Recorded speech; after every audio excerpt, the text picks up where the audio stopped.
Bonjour, je suis Ouda Boujna, je suis doctorante en fin de thèse sur l'éco-conception et la modélisation du stationnement. Et en fait, dans le cadre de la thèse, on a développé un outil qu'on a labellisé par CAP, capacité de parking. Donc, je vais juste dire deux mots par rapport au modèle, parce que dans cette présentation, je ne présente pas le corps du modèle, mais juste les résultats d'application à la Cité Descartes.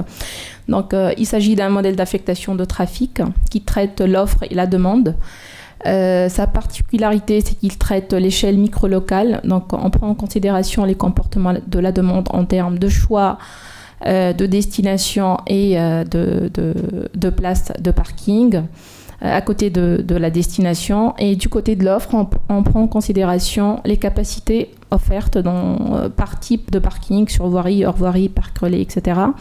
Et la particularité de notre modèle, c'est qu'on prend les circuits de recherche de place. Donc, en cas de saturation du premier parking visité, l'usager il est confronté à une recherche de place sur le réseau. Alors, comment a lieu cette recherche de place et comment l'individu se comporte face à cette situation? Et enfin, quelles sont les conséquences de cette recherche sur l'état du trafic, les conditions de trafic sur le réseau et sur le coût collectif pour la collectivité. Voilà. Donc, notre présentation s'articule autour de 4 principales parties. Donc, j'ai commencé par une petite présentation du site d'application qui est celui de la Cité Descartes élargie. Ensuite, je vais présenter les résultats d'une enquête offre-demande de stationnement effectuée en 2010 et du diagnostic de ce système. La troisième partie porte sur le codage et la simulation d'un état de référence, soit celui d'un jour ouvrable de l'année 2010. Et je vais finir par la simulation d'un scénario souhaité, d'une politique beaucoup plus volontariste que la politique existante. Donc, le site de la Cité Descartes constitue l'un des territoires stratégiques de l'Est parisien. Donc, la Cité Descartes est un fragment urbain de la ville nouvelle de Marne-la-Vallée. Elle a été créée en 1983 pour accueillir des établissements d'enseignement supérieur et polariser le développement économique de l'Est parisien. Elle accueille aujourd'hui l'équivalent de 1500 chercheurs et 15 000 étudiants. Et aussi, elle présente aussi plus de 18 établissements supérieurs dont l'école des Pans. Et on y trouve aussi plus de 6 000 emplois sur son parc d'activités. Donc la topologie des bâtiments qui existent sur la Cité Descartes sont représentés sur la carte à main droite. Donc on y trouve... donc on peut constater une structure des trains bâtis plutôt par strates avec une dominance des logements au nord, surtout des logements collectifs. Et plus au centre, on trouve la gare RER avec quelques logements étudiants et quelques commerces. Ensuite, plus en bas, on trouve le campus universitaire et au sud, une concentration des activités et des bureaux. En termes d'accessibilité, la Cité Descartes est dotée, si je peux dire, d'une bonne accessibilité motorisée, d'une part par l'autoroute A4, qui assure des liaisons entre le centre de l'agglomération et la ville nouvelle de Marne-la-Vallée, mais aussi par la ligne A du RER, d'où le rôle important que joue la gare Noisy-Champs. Donc cette gare, elle est censée se transformer en un pôle multimodal, surtout avec l'arrivée du projet du Grand Paris, puisque elle sera connectée par 2 lignes, soit la ligne rouge et la ligne orange. D'où l'intérêt de choisir le site de la Cité Descartes pour notre application. Donc d'abord pour tous ces atouts de ce territoire, mais aussi pour son échelle locale et ses dimensions géographiques. Donc, comme toute étude de ce genre, on a mené une étude exploratoire sur pour connaître l'offre et la demande et la situation, ou dresser l'état du lieu du système existant. Donc du côté de l'offre, on a essayé un peu de mesurer et localiser finement dans l'espace les parkings existants. Donc ça a été fait dans le cadre d'un travail, d'un cours de master. Donc c'était sous forme de travail étudiant. On a divisé le territoire en 11 zones en fonction de leur composition fonctionnelle et des destinations qui existent. Et il y a eu des visites terrain pour un comptage de places et leur distinction en fonction de leur forme, disposition spatiale, en fonction de leur mode de gestion et de leur mode d'exploitation, que ce soit gratuit, payant, etc. Donc ensuite, ces visites de terrain ont été complétées par des informations issues d'images satellites via Google Maps ou OpenStreetMaps qui permettent d'identifier le marquage au sol et surtout le comptage de places pour tout ce qui est parking privé relatif aux entreprises ou à des résidences privées. Toutes ces informations ont été ensuite reproduites sur un système d'information géographique, tout en prenant en compte en même temps la configuration du réseau routier, l'ensemble des nœuds et des arcs. Donc ici, sur cette carte de la Cité des Cartes, on peut distinguer l'ensemble des segments de voirie que nous, dans notre outil, on les appelle lots de stationnement. Donc un lot de stationnement, c'est un regroupement de places qui ont exactement les mêmes caractéristiques. Donc ici, les places sur voirie sont représentées par la couleur jaune-orange et les parkings privés sont représentés par les camemberts verts et la taille du camembert renseigne sur la capacité totale du parking, le nombre de places. On y trouve aussi sur le site de la Cité des Cartes 3 principaux parkings relais, donc 2 du côté gauche qui sont sur la commune de Champs-sur-Marne et qui ont une capacité équivalente à 250 et qui sont gratuits. Et un 3e parking relais qui est du côté de la commune de Noisy-le-Grand et qui a une capacité supérieure à 300 places et qui est payant. Voilà, donc dans l'ensemble, on a recensé l'équivalent de 7000 places, dont 40% sont presque sur voirie et un peu moins de 10% en parc relais. Donc passons maintenant à la demande. Une enquête par questionnaire a été mise en place sur 4 zones du territoire, vu le temps et l'effort qu'il faut pour faire une enquête pour tout le territoire. Donc ce questionnaire, au final, 380 questionnaires ont été administrés. Et le contenu du questionnaire est composé de 3 principales parties. Donc une première partie sur tout ce qui est habitude de déplacement, origine de déplacement, destination exacte au sein de la Cité des Cartes, motifs et modes de déplacement, etc. Une deuxième partie relative à tout ce qui est comportement et perception du stationnement au sein de la Cité des Cartes, par exemple, type de place occupée, le jour de l'enquête, durée de stationnement, critères de choix de cette place, etc.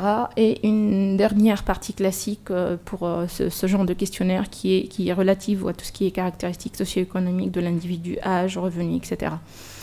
Donc les résultats de cette enquête demande révèlent un temps moyen de recherche de place qui est égal à 5 minutes, mais avec des temps de recherche moyens assez contrastés par zone. Par exemple, au nord, le temps de recherche il est équivalent à 0 presque, il est quasi nul, alors que dans la zone de la gare, il peut même aller jusqu'à 10 minutes ou même plus.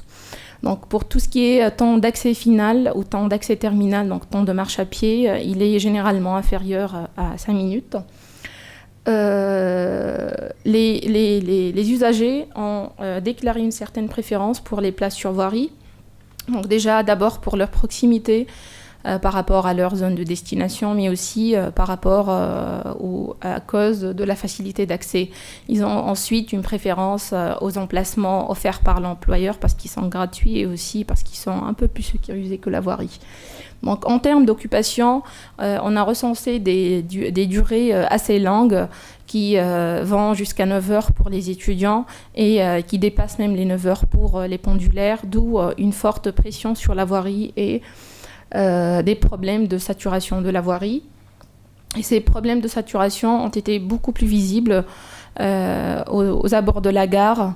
Et ceci s'explique en outre par 2 autres raisons. Donc, d'abord que cette gare soit la dernière gare de la zone tarifaire, de la 4e zone tarifaire en Île-de-France. Donc les personnes ont intérêt à gagner une zone de transport, mais aussi parce que les parkings relais, comme je l'ai déjà mentionné, sont gratuits sur cette gare et payants sur les gares avoisinantes, et que la voirie aussi est gratuite. D'où l'intérêt de se garer dans cette gare, et d'où la saturation aux abords de la gare. Donc, les résultats de cette enquête ont été ensuite complétés par un diagnostic et des résultats d'entretien effectués avec les responsables aménagement et urbanisme de la commune de Champs-sur-Marne et de Noisy-le-Grand, qui ont confirmé certains anciens constats, comme par exemple pour le stationnement sur voirie, l'absence de réglementation et de tarification, à part une vingtaine de places qui sont réglementées en zone libre et qui ne sont pas du tout respectées à cause de l'absence de contrôle. Ils ont aussi confirmé que les normes de construction de places qui sont éditées par les plans locaux d'urbanisme, surestimaient d'une certaine manière les besoins de stationnement pour les établissements privés et les logements, et d'où une sous-occupation de ces parkings. Et ils ont même avoué une certaine difficulté de leur part pour effectuer des quantifications ou un comptage de ce nombre de places privées. Donc pour tout ce qui est parking privé, il y a quasiment absence de tarification sur la Cité des Cartes. Et par contre, il y a une sous-occupation du parking qui est juste à côté de Noisy-le-Grand, parce qu'il est payant.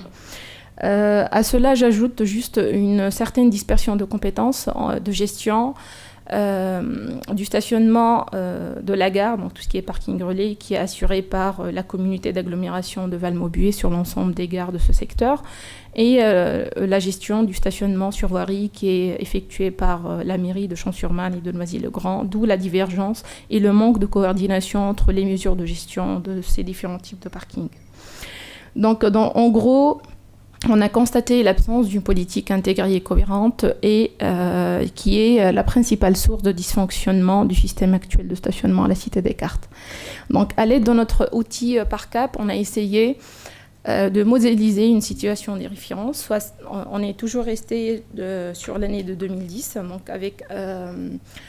donc on a choisi l'heure de pointe du matin d'un jour ouvrable de l'année 2010.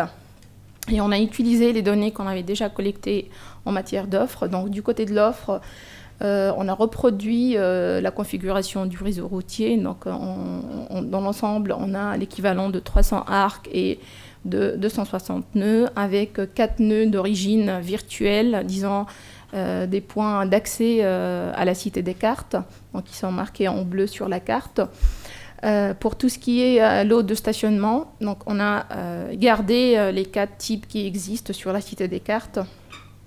Les parkings relais, offres sur voirie et hors voirie, et un parking, disons une offre entre guillemets publique, qui est celle d'un centre commercial à côté, qui est gratuite pendant 30 minutes et qui devient payante après, donc qui n'est pas du tout intéressante pour les pendulaires ou les personnes qui viennent stationner pour de longue durée. Et aussi, on est resté fidèle au mode de gestion qui existe, donc absence de tarification, absence de réglementation, etc. Et en même temps, on a effectué une sorte de soustraction de capacité pour les places qui sont généralement déjà occupées au début de la période de simulation. Donc pour la demande, on a pris en compte 6 segments de demande, 6 classes donc réparties en fonction du motif de déplacement de la personne. Donc on prend en compte les résidents, les pendulaires, les étudiants, les visiteurs, la demande de rabattement et le trafic de transit. Donc pour le trafic de transit, donc, du côté de l'offre, on a juste ajouté des parkings virtuels avec des capacités infinies, étant donné que ces personnes ne vont pas vraiment se garer sur la Cité des Cartes, mais ils vont juste passer par son réseau routier. Et on a considéré des facteurs de pénibilité qui sont différents. par segment d'usagers. Ici, j'ouvre une petite parenthèse, c'est que le coût de déplacement d'une personne, il est composé de plusieurs coûts. Donc pour nous, on prend en considération tout ce qui est temps de parcours principal, temps de recherche de place, si jamais il y a une recherche de place, temps de marche à pied, prix de stationnement et peut-être une amende de stationnement en cas d'infraction. Donc, et la perception de ces différents coûts, elle est différente en fonction du segment de la demande. Une personne qui va travailler aura certainement une perception différente d'une personne qui fait du loisir ou autre chose, ou de la visite, d'où des facteurs de pénibilité qui sont différents. Donc en tout, on a recensé 130 ou 129 zones de destination, donc zones de destination finale, finement localisées au sein de la Cité Descartes. Et on a on a généré des matrices origine-destination, donc les origines déjà présentées et l'ensemble des destinations au sein de la Cité Descartes, sur la base de résultats d'enquête, circulation à partir d'études de l'établissement de Marne-la-Vallée, public de Marne-la-Vallée, mais aussi à partir des résultats de recensement général de la population et de l'enquête globale de transport. Et ce, en se basant, en faisant un petit calcul en fonction, par exemple, de la zone de destination, de sa capacité d'accueil, que ce soit en nombre d'emplois offerts ou en nombre d'étudiants qui vont la visiter ou qui vont s'y rendre, la proportion d'usage de la voiture, la proportion de personnes qui viennent de la commune, par exemple, de la même commune, Champs-sur-Marne ou Noisy-le-Grand, et des personnes qui viennent d'ailleurs, de Paris ou quelque part, le taux d'occupation de véhicules, etc. Donc, sur la base de ces facteurs, on a calculé les matrices de demande et à l'aide de notre outil par cap, on peut avoir différents types d'informations. Donc d'abord, une information spatialisée sur la disponibilité de places au sein du territoire étudié. Donc sur cette carte, on peut déjà voir ou distinguer déjà la disponibilité de places par type d'offre. Donc ici sur voirie, on a déjà la couleur du parking ou du segment de voirie renseigne sur la disponibilité de place et sur sa degré de saturation. C'est à peu près les mêmes couleurs qu'un feu rouge.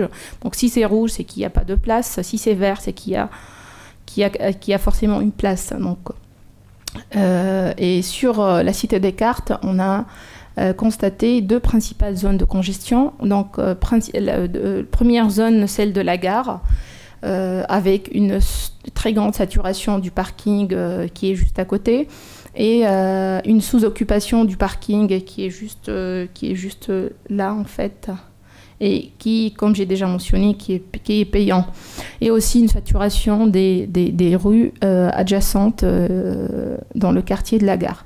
On constate aussi une deuxième... donc la congestion de cette zone, elle est due à la forte demande de rabattement.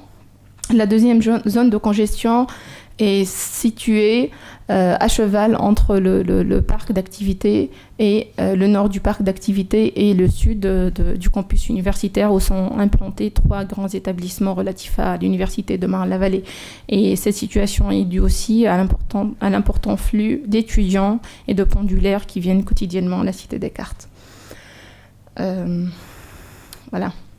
Donc, de façon plus agrégée par type d'offre, on peut connaître, par exemple, la situation du système ou la performance du système de stationnement, l'état d'occupation du système.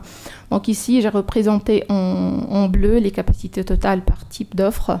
En orangé, la demande totale, soit le volume total de candidats, le nombre de personnes qui essaient de se garer sur ce type d'offre, mais qui arrivent ou qui n'y arrivent pas. Donc les personnes qui sont réellement absorbées, qui réussissent à se garer sur ce type d'offre, sont représentées avec la couleur gris, et finalement le nombre de places qui restent disponibles avec la couleur jaune. Et ici on peut remarquer que la voirie, elle est quasiment saturée avec 90% d'occupation, alors que les places privées sont à moitié vides. ce qui est aussi le cas pour le parking relais. Donc, il faut vraiment interpréter ces résultats avec précaution parce que on a vu que le premier parking relais, il est vraiment très saturé, alors que le deuxième, parce qu'il est payant, donc il est sous-occupé, d'où l'intérêt d'une information géographique spatialisée qui localise dans l'espace les zones de congestion et le trafic de recherche de place. Donc sur cette carte qui représente le flux sur le réseau, on peut distinguer le flux de recherche et le flux de parcours principal. Donc ici, sur ce scénario, on a presque 10% de voitures qui sont en train de chercher une place. Et les zones de congestion, les zones de circulation de recherche sont représentées sur la carte. Donc plus c'est foncé, plus c'est gros, plus il y a de voitures qui sont en train de chercher.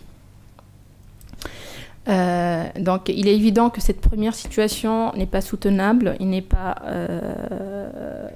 peut jamais être durable et qu'il vaut mieux chercher d'autres alternatives, d'où l'intérêt de notre simulateur qui permet de tester plusieurs scénarios en fonction de l'objectif de la politique de stationnement souhaitée et tout en permettant de faire des analyses et des comparaisons de scénarios sur la base de plusieurs indicateurs, de plusieurs résultats. Donc le scénario qu'on a choisi, c'est ou a pour objectif de favoriser le stationnement de courte durée, notamment pour limiter le stationnement sur voirie à côté de la gare et à côté des commerces. Et cet objectif joue surtout au profit des visiteurs et des personnes qui font des achats. Le deuxième objectif consiste à organiser l'usage, l'occupation et la rotation des places autour de la gare, donc surtout pour les places sur voirie, et finalement assurer une meilleure accessibilité et augmenter l'attractivité de la Cité des Cartes. Donc par quels moyens? Donc c'est juste un scénario, donc on a choisi de réglementer en zone bleue, donc limité à 2 heures dans le temps, les places sur voirie à 300 mètres de la gare. Et cette réglementation n'a de sens que si elle est accompagnée d'un système de contrôle. Donc ici, on a mis une probabilité de contrôle qui est quand même un peu forte par rapport à la réalité, qui est un risque sur 2, une chance sur 2 d'être pénalisé. Et enfin, pour pouvoir rester dans les normes et équilibrer un peu le système, cette demande ne va plus être absorbée par la voirie, elle doit aller quelque part. Donc on a construit un parking au centre, juste là, donc juste ici, pour absorber cette demande. Et la capacité de ce parking, elle est presque équivalente au nombre de places réglementées. Donc, les résultats de ce second scénario montrent une certaine amélioration de la situation. Donc d'abord, une occupation moins forte, une diminution de 10% de l'occupation de la voirie, et une augmentation de l'occupation des parkings privés, mais aussi une absorption. Donc le parking public qu'on a ajouté au centre de la Cité des Cartes a aussi joué un important rôle puisqu'il a absorbé la demande excédentaire. Il est même en limite de saturation, donc c'est juste là. On peut aussi constater que la voirie par rapport à la carte de tout à l'heure, donc il y a plus de verre sur la voirie, surtout autour de la gare, donc plus de places disponibles pour les visiteurs et pour le stationnement de courte durée. Donc pour ce qui est des résultats du trafic, donc la part du trafic de recherche, elle est passée de 10% à 6,3%. Et il y a beaucoup moins de trafic de recherche. Donc la comparaison des résultats de 2 scénarios, donc ici on a les cartes de probabilité, la zone de congestion autour de la gare s'est beaucoup atténuée et comme vous pouvez le remarquer, donc ici pour tout ce qui est parking privé, donc par exemple ce premier parking, ce deuxième parking, ce troisième parking qui était sous-utilisé avec le premier scénario, donc les personnes utilisaient beaucoup plus la voirie, sont dans le deuxième scénario, donc ils sont beaucoup plus occupés et ils ont des probabilités de trouver une place qui sont beaucoup plus faibles. Donc Notre simulateur permet aussi de comparer d'autres types de résultats, par exemple le coût pour l'usager. Donc on peut comparer par exemple le temps de recherche moyen pour l'usager, le temps de marche à pied vers la destination finale et aussi le temps de parcours principal. Et pour la comparaison de ces deux scénarios, on peut constater qu'il y a une baisse une petite baisse de temps de recherche, mais une légère augmentation du temps de marche à pied. Donc pour finir, on peut construire un système d'indicateurs pour la comparaison des scénarios en fonction des thèmes qui nous intéressent. Par exemple, dans le cadre de mes travaux, j'ai choisi un système axé sur 4 thèmes. Donc d'abord l'usager, le coût pour l'usager, tout ce qui est temps de recherche, temps de marche à pied et prix du stationnement, qui est un facteur déterminant pour le choix de l'usager. Un deuxième thème d'indicateur relatif à tout ce qui est qualité de trafic, donc temps moyen de parcours principal sur le réseau, flux total de recherche et proportion de trafic de recherche de place. Et ensuite, troisième thème de comparaison ou d'indicateur, la performance du système de stationnement, donc volume total de la demande, nombre total de candidats sur le réseau, la pression sur la voirie, l'occupation de la voirie et la recette générée du stationnement en cas d'implantation d'une tarification. Et enfin, on peut aussi mettre des thèmes plus environnementaux pour l'évaluation des impacts environnementaux, par exemple le CO2. C'est juste illustratif. Voilà. Donc, en guise de conclusion, notre principale recommandation, c'est d'éco-concevoir le stationnement, c'est-à-dire prendre le stationnement comme élément du système urbain, élément du système de transport, et pas seulement un élément permissif de gestion de tout ce qui est déplacement automobile ou de satisfaction des besoins et des souhaits des élus ou des résidents. Donc, notre deuxième recommandation est d'utiliser ces outils tels que ParCap de simulation pour l'évaluation de différents scénarios, de différentes situations en fonction des objectifs des collectivités, étant donné que chaque cas est unique, chaque ville a ses propres objectifs et elle a aussi ses propres moyens, et c'est vraiment par ce genre d'outils qu'on peut vérifier par tel moyen est-ce qu'on peut vraiment atteindre l'objectif souhaité ou pas, et où est-ce qu'on est par rapport à notre planification. Il y a lieu aussi de donner quelques recommandations en matière de planification. Je pense qu'il est vraiment temps de passer à tout ce qui est normes maximales de planification de places de stationnement, étant donné qu'il y a d'autres pays européens qui l'ont déjà fait, et aux États-Unis aussi. Et d'oser vraiment de procéder ou d'avoir recours à tout ce qui est mutualisation ou partage de places entre fonctions urbaines et bâtiments complémentaires, par exemple les bureaux et les résidences. Pour tout ce qui est phase de gestion et usage du stationnement, donc nos recommandations se concentrent surtout sur tout ce qui est approche, disons, cohérente entre type d'offre et type de demande. Par exemple, une tarification de la voirie ou une tarification de l'offre hors voirie exige aussi une parallèle tarification de la voirie. La mise en place d'une tarification exige aussi un certain contrôle, etc. Donc, et enfin, il vaut mieux aussi avoir recours à tout ce qui est nouvelles technologies pour le paiement, le contrôle et la gestion du stationnement, parce que ça facilite beaucoup la vie pour l'usager, par exemple sur la disponibilité et la qualité de service des places de stationnement aux alentours de sa zone de destination. Ça facilite aussi la tâche aux collectivités, parce qu'ils peuvent avoir de l'information sur le fonctionnement du système et sur les dysfonctionnements qui existent, mais aussi ça facilite les tâches pour les chercheurs comme nous pour faire des études et faire des recommandations. Merci beaucoup.